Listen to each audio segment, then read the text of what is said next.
नमस्कार, नेपाल टाइम्स ट्रेन्डिङमा हार्दिक स्वागत गर्छु। म रञ्जिता पोखरेल।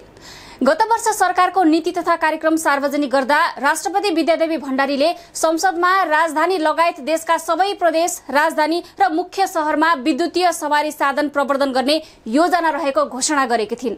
प्रधानमन्त्री केपी शर्मा ओलीले गत कार्तिक 6 गते साझा यातायातका विद्युतीय बस उद्घाटन गर्ने क्रममा सन् 2020 भित्र देशमा विद्युतबाट चल्ने सवारीलाई प्राथमिकता दिएर पेट्रोलियम पदार्थमाथिको निर्भरता घटाउँदै लैजाने बताएका थिए।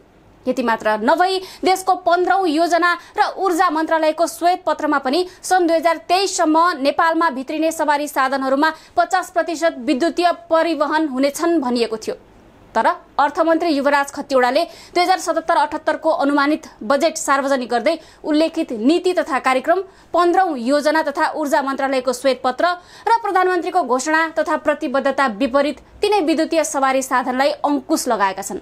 बजेटमा गरिएको नयाँ व्यवस्थाले विद्युतीय सवारीको आयातमा 10% रहेको भन्सार अबदेखि 40% भएको छ भने थप 40 देखि 80% सम्म अन्तशुल्क, 13% मूल्य अभिवृद्धि कर र 5% सडक दस्तुर लगाइएको छ।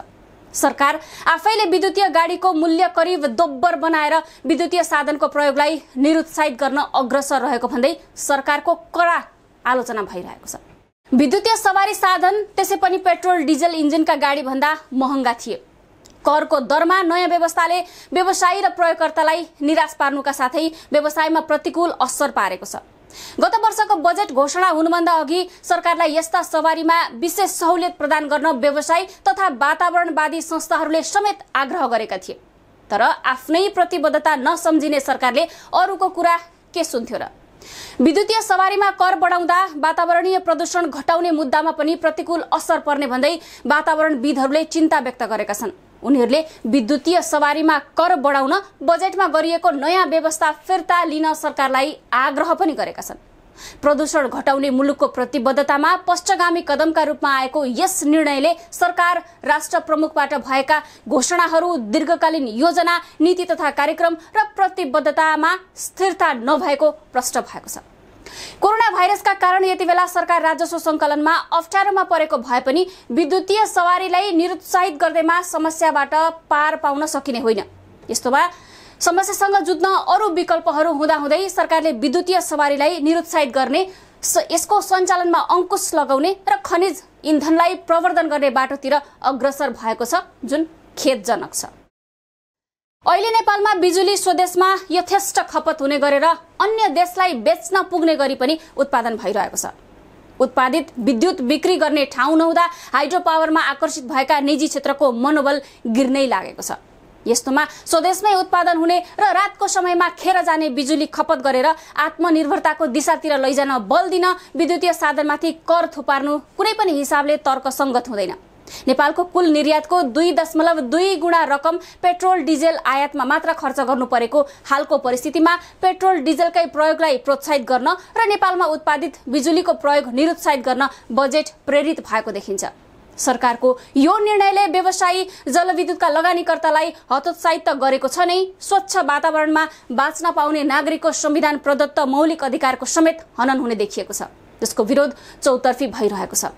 आज पनि प्रतिनिधि सभाको बैठकमा सांसदहरूले विद्युतीय सवारीमा कर बढाउने सरकारको निर्णयको विरोध गरेका छन्। नेपाली कांग्रेसका सांसद देवेन्द्र राज कडेलले सरकारको निर्णयले वातावरण विनाश हुने तर्क गर्दै औसतमा 113% कर लगाउने अर्थमन्त्रीको निर्णय परावलम्बी र वातावरण संरक्षणको हिसाबले प्रतिगमनकारी निर्णय भएको बताए। उनले नेकपाको चुनावी घोषणापत्रमा 3 वर्षभित्र उपत्यकामा विद्युतीय सवारी साधन मात्रै उपयोग गर्ने कार्ययोजना लागू गरिने भनेर मत मागिएको र 2 वर्ष अघि प्रधानमन्त्रीले 2020 भित्र 20% विद्युतीय सवारी साधन सञ्चालन गर्ने घोषणा गरेको बताउँदै कर बढाउनुले नेकपाले जनताप्रति राजनीतिक बेइमानी गरेको आरोप लगाए। यस्तै राष्ट्रिय सभाका सांसद रमेशचन्द्र रायमाझीले अर्थमन्त्री डाक्टर युवराज खतिवड़ाले बजेट बनाउँदा व्यवसायीहरूसँग मिलेर कमिसन लिएको बताए। उनले केही ठूला व्यापारी घरानाहरूसँग मिलेर अर्थमन्त्री खतिवड़ाले विद्युतीय सवारीमा कर बढाएको बताए। सत्तारूढ दल नेपाल कम्युनिस्ट पार्टी नेकपाकै सांसद पम्फा भुसालले पनि विद्युतीय गाडीमा भन्सार बढाइनु राष्ट्र विरोधी कदम भएको बताएकी छिन्। उनले बिजुलीबाट चल्ने गाडीलाई जोड दिनुपर्नेमा उल्टो भन्सार बढाइएको भन्दै विरोध गरेकी हुन्। अर्थमन्त्री खतिवडाले भने पेट्रोलियम खपत कम गर्न आयात खुकुलो पारिए पनि महँगा गाडी ल्याउँदा विदेशी मुद्रामा चाप परेकाले कर बढाउनु परेको प्रष्टीकरण दिएका छन्।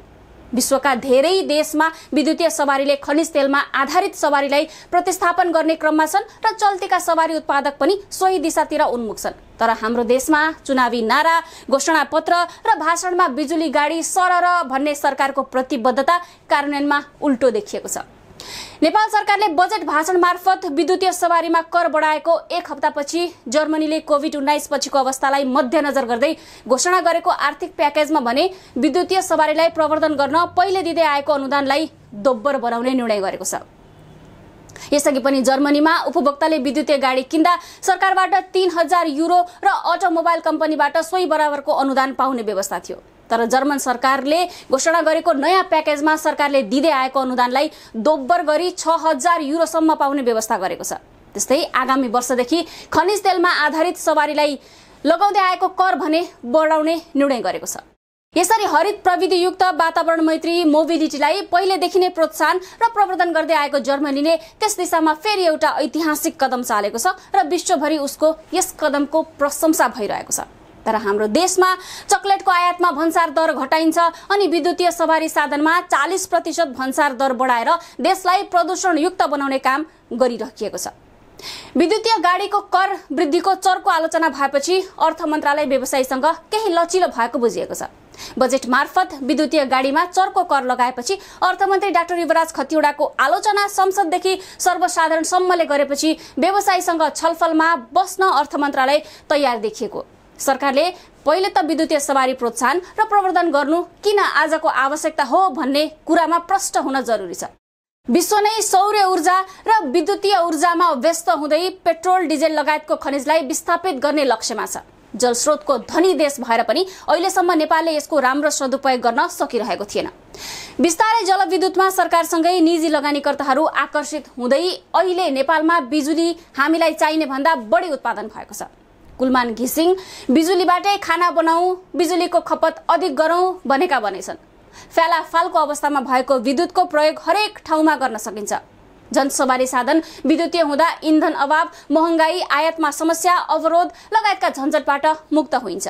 साथै वातावरण प्रदूषण धेरै हदसम्म कम गर्न सकिन्छ।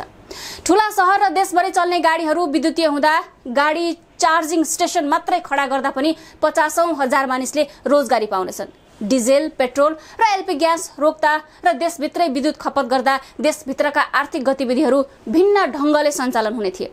सँगै बढ्दो व्यापार घाटा क्रमशः घट्दै जाने थियो। तर विद्युतीय गाडीमा जुन ढङ्गले भन्सार बढाइएको छ यो कुनै पनि हिसाबले राष्ट्रको हितमा छैन।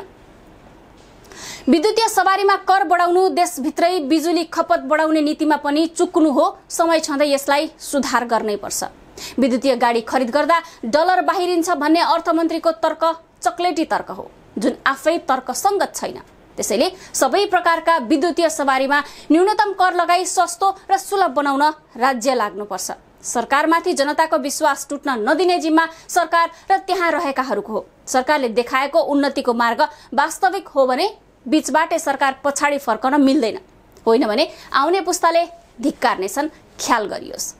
यसबारे तपाईको प्रतिक्रिया के छ कमेन्ट गर्नुहोला। नेपाल टाइम्सको युट्युब च्यानल सब्स्क्राइब गर्नुहोस्, फेसबुक पेज लाइक गर्नुहोस्। ताजा खबरहरूका लागि नेपाल टाइम्सको अनलाइन पोर्टल www.nepaltimes.net मा गएर पनि हेर्न सक्नुहुन्छ। प्रदेश 1 को पहिलो अनलाइन टेलिभिजन नेपाल टाइम्स हेर्दै गर्नुहोला।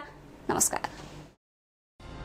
चीन, इटाली, कोरिया, इरान मात्रै होइन पूरै विश्व नै यति बेला कोरोना भाइरस भनिने कोभिड-19 सँग लडिरहेको छ।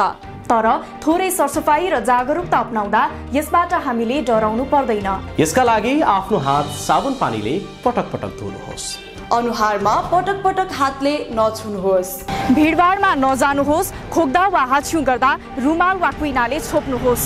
यिनै साना साना सावधानीले हामीलाई कोरोना भाइरसबाट सुरक्षित रहन मद्दत गर्दछ।